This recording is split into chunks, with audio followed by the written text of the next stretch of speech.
ഇന്ന് നമ്മൾ നല്ല ഹെൽത്തി ആയിട്ടുള്ള ഒരു ബ്രേക്ക്ഫാസ്റ്റ് റെസിപ്പി ആയിട്ട് ചെയ്യാൻ വേണ്ടിയിട്ട് പോകുന്നത്. ഇപ്പോൾ നമ്മൾ ബ്രേക്ക്ഫാസ്റ്റ് റെസിപ്പികളൊക്കെ ചെയ്തിട്ട് കുറച്ചായിട്ടുണ്ട്. അപ്പോൾ ഇത് നമ്മൾ ഉണ്ടാക്കുന്നത് ചെറുപയർ വെച്ചിട്ട് നല്ല മുരിഞ്ഞ ദോശയും അതിൻ്റെ കൂടെ കഴിക്കാൻ വേണ്ടിയിട്ട് ഉള്ള ഒരു ചട്നി, ഒരു ഗാർലിക് ചട്നിയാണ് ഉണ്ടാക്കുന്നത്. സാധാരണ നമ്മളെപ്പോഴും തേങ്ങ ചട്നി അല്ലെങ്കിൽ തക്കാളി ചട്നിയൊക്കെ ഉണ്ടാക്കാറുള്ളത്. ഇപ്പോൾ നമ്മൾ ഉണ്ടാക്കുന്നത് ഗാർലിക് ചട്നിയാണ് ഉണ്ടാക്കുന്നത്. ഇത് രണ്ടും കൂടിയിട്ട് നല്ല കോമ്പിനേഷൻ ആയിട്ടാണ്. പിന്നെ ഇതിലേക്ക് നമ്മൾ ചേർക്കുന്ന എല്ലാ സാധനങ്ങളും എപ്പോഴും നമ്മുടെ വീട്ടിലുള്ള സാധനങ്ങൾ വെച്ചിട്ട് ഒരു സിമ്പിളായിട്ടുള്ള ദോശ, ഒരു സിമ്പിളായിട്ടുള്ള ചട്നി. അപ്പോൾ ഫസ്റ്റ് നമുക്ക് ദോശയ്ക്കുള്ളത് നമുക്ക് അരച്ച് വെക്കാം. ഇത് ഫെർമെൻറ്റേഷൻ ചെയ്യാൻ വേണ്ടി വെക്കേണ്ട ആവശ്യമൊന്നുമില്ല. അരച്ച് കഴിക്കാൻ നമുക്ക് ദോശ നമുക്ക് റെഡിയാക്കിയിട്ട് എടുക്കാം. അപ്പോൾ ചെറുപയർ ചെറുപയർ എനിക്ക് എപ്പോഴും മാറിപ്പോയി, ചെറുപയറും ചെറുപരിപ്പും. ചെറുപയറിൻ്റെ ഉള്ളിൽ നിന്ന് എടുക്കണ കേട്ടോ ചെറുപരിപ്പ്. അത് വെച്ചിട്ട് നമ്മൾ സാധാരണ പായസമൊക്കെ ഉണ്ടാക്കുന്നത്. അപ്പോൾ ചെറുപയർ ഞാനിവിടെ ഇന്നലെ രാത്രി വെള്ളത്തിൽ കുതിരാൻ വേണ്ടിയിട്ട് വെച്ചിട്ടുണ്ട്. അത് ഫസ്റ്റ് നമുക്ക് അരച്ചെടുക്കാം. അത് കഴിഞ്ഞിട്ട് അത് ഒന്ന് റെഡിയാക്കിയിട്ട് വെച്ച് കഴിഞ്ഞിട്ട് നമുക്ക് അതിലേക്കുള്ള ചട്നി നമുക്ക് റെഡിയാക്കാം. അപ്പം ഞാൻ 250 ml മെഷറിംഗ് കപ്പിൽ 1 കപ്പ് ചെറുപയറാട്ടോ കുതിരാൻ വേണ്ടിയിട്ട് വെച്ചത്. ചെറുപയർ കുതിർത്തിട്ട് എടുക്കുന്നത് നിങ്ങൾക്ക് അറിയാമല്ലോ, ഒരു 5 മണിക്കൂറെങ്കിലും വെള്ളത്തിലിട്ട് വെക്കണം, അപ്പോഴായിരിക്കും നല്ല സോഫ്റ്റ് ആയിട്ട് വരും. അപ്പോൾ ഇത് നമുക്ക് ഫസ്റ്റ് നമുക്ക് അരച്ചെടുക്കാം.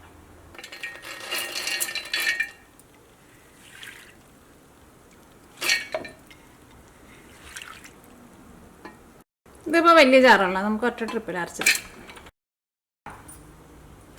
ഇതിലേക്ക് നമ്മൾ ഇതേപോലത്തെ ഇത്രയ്ക്ക് വലിപ്പമുള്ള ഒരു കഷ്ണം ഇഞ്ചി ചേർക്കുന്നുണ്ട് കേട്ടോ. ഇത് ഒന്ന് ചെറുതായിട്ടൊന്ന് കട്ട് ചെയ്തിട്ട് ചേർക്കാം.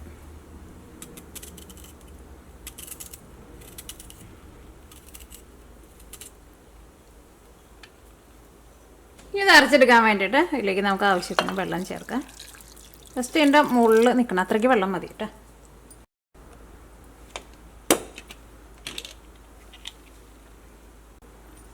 നോക്കിക്കേ, ഇപ്പം നല്ല പേസ്റ്റ് പോലെ അരച്ചെടുത്തിട്ടുണ്ട്.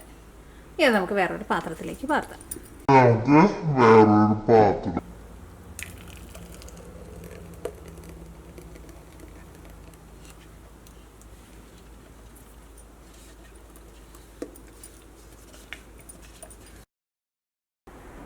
ചെറുപയർ നമ്മൾ നല്ല പേസ്റ്റ് പോലെ അരച്ചെടുത്തിട്ടുണ്ട്. ഇനി ഞാൻ ഇതിലേക്ക് 1/2 കപ്പ് ദോശമാവാണ് ചേർക്കാൻ വേണ്ടിയിട്ട് പോകുന്നത്. അപ്പോൾ എൻ്റെ അടുത്ത് ഓൾറെഡി ഇന്ന് രാവിലെ ഉണ്ടാക്കിയ ദോശമാവ് ബാക്കിയിരിക്കുന്നുണ്ട്. അപ്പോൾ നിങ്ങളുടെ അടുത്ത് ദോശമാവ് ഇല്ലെങ്കിൽ നിങ്ങൾ എന്ത് ചെയ്യണമെന്ന് വെച്ചിട്ടുണ്ടെങ്കിൽ 3 ടേബിൾ സ്പൂൺ പച്ചരി വെള്ളത്തിലിട്ടിട്ട് കുതിർത്തിയിട്ട് ഇതിൻ്റെ ഒപ്പം തന്നെ ഇപ്പോൾ നമ്മൾ ചെറുപയർ നമ്മൾ അരച്ചിട്ടെടുത്തില്ലേ, അതിൻ്റെ ഒപ്പം തന്നെ 3 ടേബിൾ സ്പൂൺ പച്ചരി അല്ലെങ്കിൽ ഇഡ്ലി റൈസ് ആയിരുന്നാലും കുഴപ്പമില്ല, അത് വെള്ളത്തിലിട്ടിട്ട് കുതിർത്തിയിട്ട് ഇതിൻ്റെ കൂടെ അരച്ചിട്ട് ഇതേപോലെ തന്നെ അരച്ചിട്ടെടുക്കാം. അല്ലെങ്കിൽ അപ്പോൾ 2 തരത്തിൽ നമുക്ക് റെഡിയാക്കിയിട്ട് എടുക്കാൻ വേണ്ടിയിട്ട് പറ്റും. എന്നാലും പച്ചരി 3 ടേബിൾ സ്പൂൺ ഇതിൻ്റെ കൂടെ അരച്ചിട്ട് റെഡിയാക്കിയിട്ട് എടുക്കാം. അല്ലെങ്കിൽ 1/2 കപ്പ് ദോശമാവ് ഇതിലേക്ക് ചേർത്തിട്ട് നമുക്ക് ദോശ റെഡിയാക്കാം. അപ്പോൾ ഞാനിപ്പോൾ ദോശമാവാട്ട ചേർക്കുന്നത്. അപ്പോൾ ദോശമാവ് നല്ല സോഫ്റ്റായിട്ടിരിക്കുന്ന ദോശമാവാണ്. ഒരു 1/2 കപ്പ് കേട്ടോ.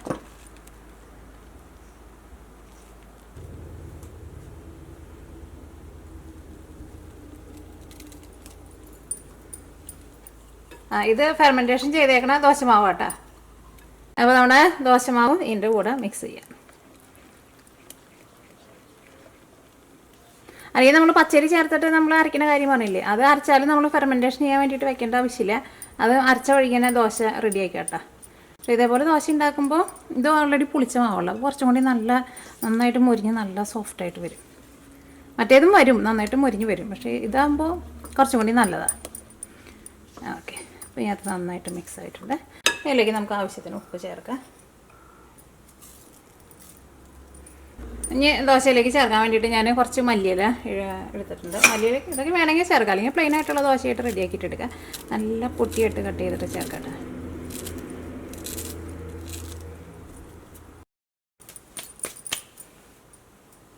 അതേപോലെ തന്നെ ഞാൻ കുറച്ച് സവോളയും നല്ല പൊടിയായിട്ട് കട്ട് ചെയ്തിട്ട് ചേർക്കുന്നുണ്ട്. അപ്പോൾ ഈ സവോളയുടെ ഇതൊരു വലിയൊരു സവോളയുടെ പകുതിയാണ്. ഇത് മുഴുവൻ ചേർക്കണില്ല കേട്ടോ, ഇതിൻ്റെ ഒരു പകുതി ചേർക്കണുള്ളൂ. അല്ലെങ്കിൽ കുഞ്ഞുള്ളി വേണമെന്ന് വെച്ചിട്ടുണ്ടെങ്കിൽ കുഞ്ഞുള്ളി നല്ല നെരുന്നനെ കട്ട് ചെയ്തിട്ട് ചേർക്കാം.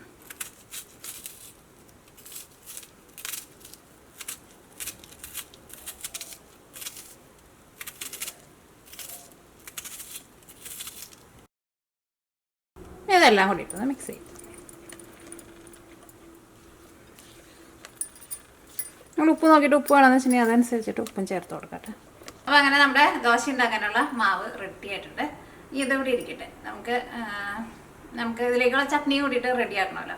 ഇത് ഫെർമെൻറ്റേഷൻ ഒന്നും ചെയ്യാൻ വെക്കേണ്ട ആവശ്യമില്ല കേട്ടോ. ഇതിപ്പോൾ മിക്സ് ചെയ്ത് കഴിക്കാൻ നമുക്ക് ദോശ ഉണ്ടാക്കാം. പക്ഷെ നമുക്ക് ചട്നി ഉണ്ടാക്കി കഴിഞ്ഞിട്ട് ദോശ ഉണ്ടാക്കാം. അപ്പോൾ ഇത് കൂടി ഇരിക്കട്ടെ. അപ്പം ഇനി ചട്നിയിലേക്ക് ഇത് മാവ് കുറച്ച് ബാക്കിയുണ്ട്. ഇത് രാവിലെ ഞങ്ങൾ ഇഡ്ഡലി ഉണ്ടാക്കിയതാണ്. ഇത് ഫ്രിഡ്ജിലേക്ക് എടുത്ത് വയ്ക്കണം. അപ്പോൾ ഈ നമുക്ക് ഇഞ്ചി ചട്നി റെഡിയാക്കാൻ വേണ്ട സാധനങ്ങൾ എന്തൊക്കെയാണെന്ന് നോക്കാം. അപ്പോൾ ഞാനിവിടെ ഇഞ്ചി നോക്കിക്കേ നല്ല പൊടിയായിട്ട് കട്ട് ചെയ്തിട്ടുണ്ട്. ഇതൊരു വലിയ കഷ്ണം ഇഞ്ചിയായിട്ട് എടുത്തത്. ഇതിപ്പോൾ നമ്മൾ ടേബിൾ സ്പൂണിൽ എടുക്കാമെന്ന് വെച്ചിട്ടുണ്ടെങ്കിൽ ഒരു 2 ടേബിൾ സ്പൂൺ ഇഞ്ചിയുണ്ട്. പിന്നെ ഉണക്കമുളക്, അത് നിങ്ങളുടെ എരിവിനനുസരിച്ചിട്ട് ചേർക്കാം. പിന്നെ അതാ 3 വലിയ വെളുത്തുള്ളി. ചെറിയ വെളുത്തുള്ളി എന്ന് വെച്ചിട്ടുണ്ടെങ്കിൽ ഒരു 7 അല്ലെങ്കിൽ ഒരു 8 അല്ലി വെളുത്തുള്ളി എടുക്കുക. പിന്നെ പുളിക്ക് വേണ്ടിയിട്ട് വാളംപുളി. പിന്നെ ഇതിലേക്ക് നമുക്ക് ശർക്കരയും കൂടിയിട്ട് ചേർക്കണം. അപ്പോൾ എൻ്റെ അടുത്ത് ശർക്കര ഇല്ല കേട്ടോ. അപ്പോൾ ഞാനിവിടെ എടുത്തേക്കുന്നത് നമ്മുടെ ബ്രൗൺ കളറുള്ള പഞ്ചസാര ഉണ്ടല്ലോ, ബ്രൗൺ ഷുഗറായിട്ട് എടുത്തേക്കുന്നത്. അല്ലെങ്കിൽ ശർക്കര ചേർക്കാം, ശർക്കരയാണ് നല്ലത്. അതുകൊണ്ട് മധുരത്തിനനുസരിച്ചിട്ട് ചേർത്തു. ഇത് പഞ്ചസാര ഞാനിവിടെ 1 ടേബിൾ സ്പൂണാണ് ചേർക്കുന്നത്. പിന്നെ 2 ടേബിൾ സ്പൂൺ ഉഴുന്ന് കഴുകിയിട്ട് എടുക്കാം കേട്ടോ. കഴുകിയിട്ട് ഒന്ന് വെള്ളം തുടച്ചിട്ട് എടുത്താൽ മതി. പിന്നെ ലാസ്റ്റ് നമുക്ക് വറവ് ഇടണം. പാൻ നന്നായിട്ട് ചൂടായിട്ടുണ്ട്. നമുക്ക് ഇതെല്ലാം ഒന്ന് ഓയിലിട്ടിട്ട് നമുക്കൊന്ന് മൂപ്പിച്ചിട്ട് എടുക്കണം. അപ്പോൾ അതിന് വേണ്ടിയിട്ട് ആവശ്യത്തിന് ഓയിൽ ചേർക്കാം. നിങ്ങൾക്ക് ഇഷ്ടമുള്ള ഓയിൽ ചെയ്യട്ടെ. നമ്മുടെ ഓയിൽ നന്നായിട്ട് ചൂടായിട്ടുണ്ട്. 2 ടേബിൾ സ്പൂൺ ഉഴുന്ന്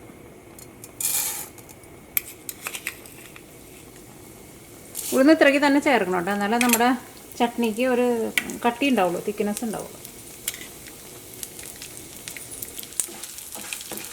അപ്പോൾ ഉഴുന്ന് ഫസ്റ്റ് ഒന്ന് നന്നായിട്ടൊന്ന് മൊരിയട്ടെ. ചെറിയ തീയിലിട്ടിട്ട് മൊരിയിച്ചിട്ട് എടുക്കുക. നല്ല ശരിക്കും മൊരിയുള്ളൂ, അല്ലെങ്കിൽ അങ്ങോട്ട് കരിഞ്ഞ പോലെ വരും.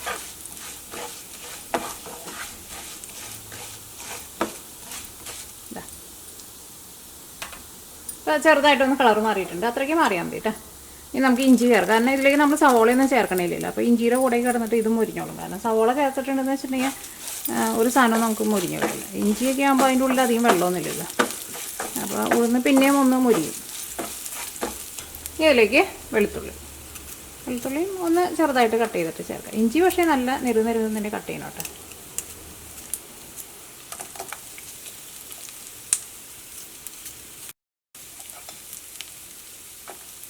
ഇതിലേക്ക് ഉണക്കമുളക്. ഇനി നമുക്ക് വാളംപുളിയും കൂടിയിട്ട് ചേർക്കണം. അപ്പോൾ ഇഞ്ചിയും വെളുത്തുള്ളിയൊക്കെയും ചെറുതായിട്ടൊന്ന് മുരിഞ്ഞിട്ടുണ്ട്. നല്ല വെള്ളം കളറാകാൻ വേണ്ടിയിട്ട് നിൽക്കണ്ട. ഒരു മുരിഞ്ഞൊരു നല്ലൊരു മണമാക്കി തരുന്നുണ്ട്. ഇനി ഇതിലേക്ക് വാളംപുളിയും കൂടിയിട്ട് ചേർക്കാം. നിങ്ങളുടെ പുളിക്കനുസരിച്ചിട്ട് ചേർക്കാം. ഒരുപാട് പുളി ആവശ്യമില്ല കേട്ടോ. ഓക്കെ, ഞാനെടുത്ത ആ പുളിയിൽ നിന്ന് ഇത്രയ്ക്ക് മാറ്റി വെക്കുന്നുണ്ട് കേട്ടോ. ഇത്രയ്ക്ക് മതി. വാളംപുളി ഇതിൻ്റെ കൂടെ കിടന്നിട്ടൊന്ന് ചൂടായിക്കോട്ടെ. ഇനി ഇത് അരച്ചെടുക്കാൻ വേണ്ടിയിട്ട് മിക്സിയുടെ ജാറിലേക്ക് ഇടാം.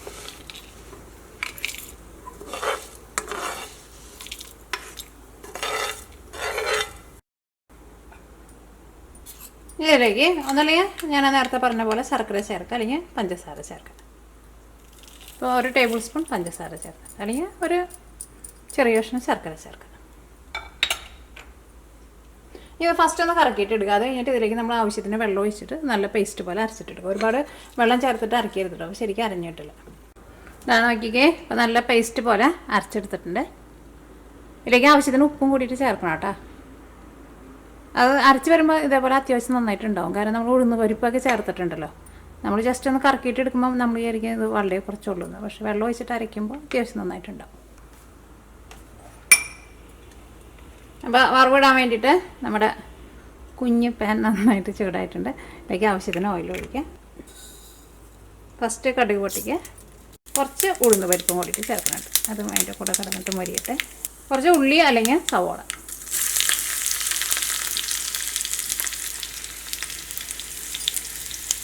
കുഞ്ഞുള്ളിയാണല്ലോ നല്ലത്. ഇവിടെ കുഞ്ഞുള്ളി അങ്ങനെ അധികം കിട്ടില്ല കേട്ടോ. പിന്നെ കറിവേപ്പില ഉണ്ടെന്ന് വെച്ചിട്ടുണ്ടെങ്കിൽ കറിവേപ്പിലയും കൂട്ടിയിട്ട് ചേർക്കാം. അപ്പോൾ എൻ്റെ അടുത്ത് കറിവേപ്പിലയില്ല. അപ്പോൾ ഞാൻ കറിവേപ്പിലേക്ക് പകരം മല്ലിയിലയാണ് ചേർക്കുന്നത്. ഇതിലേക്ക് ടേസ്റ്റിന് വേണ്ടിയിട്ട് കുറച്ച് കായം കൂടിയിട്ട് ചേർക്കുന്നുണ്ട്.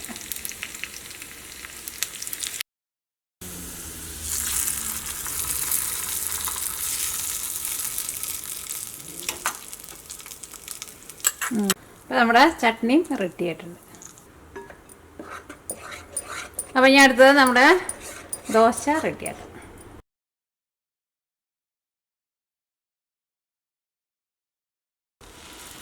നല്ല കനം കുറച്ചിട്ട് പരത്തുക.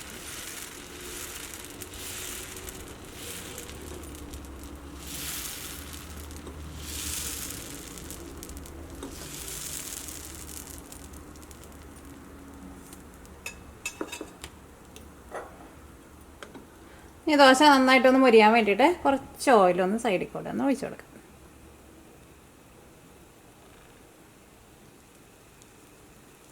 നിങ്ങൾക്ക് ദോശ നന്നായിട്ട് മൊരിയണമെന്ന് വെച്ചിട്ടുണ്ടെങ്കിൽ അതനുസരിച്ചിട്ട് ഓയിൽ കൂടുതൽ ചേർക്കാം.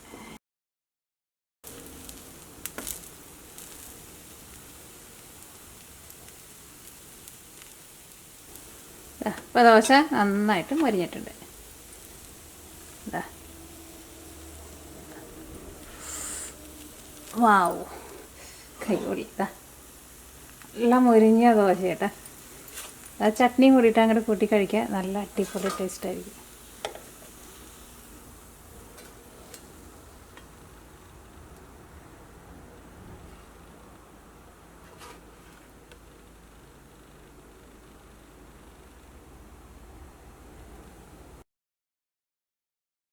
ദോശ നിങ്ങൾ എപ്പോഴും ഉണ്ടാക്കുമ്പോഴും ഇങ്ങനെ സൈഡിൽ നിന്ന് എപ്പോഴും ഇങ്ങനെ പിടിക്കരുത് കേട്ടോ. കാരണം നന്നായിട്ട് മൊരിഞ്ഞായിട്ട് പിടിച്ചാൽ മതി. അല്ലെങ്കിൽ നമ്മളിങ്ങനെ നേരത്തെ കൂട്ടിയിട്ട് പിടിച്ച് വെച്ചിട്ടുണ്ടെന്ന് വെച്ചിട്ടുണ്ടെങ്കിൽ ആ സൈഡൊന്നും ശരിക്കും മൊരിയില്ല, അതിങ്ങനെ പൊന്തിരിക്കും. ഒന്ന്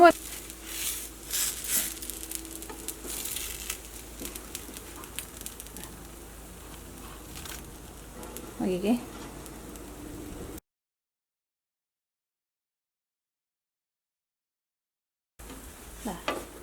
അപ്പോൾ നമ്മുടെ ദോശ നോക്കിക്കേ നന്നായിട്ട് മരിഞ്ഞിട്ടുണ്ട്.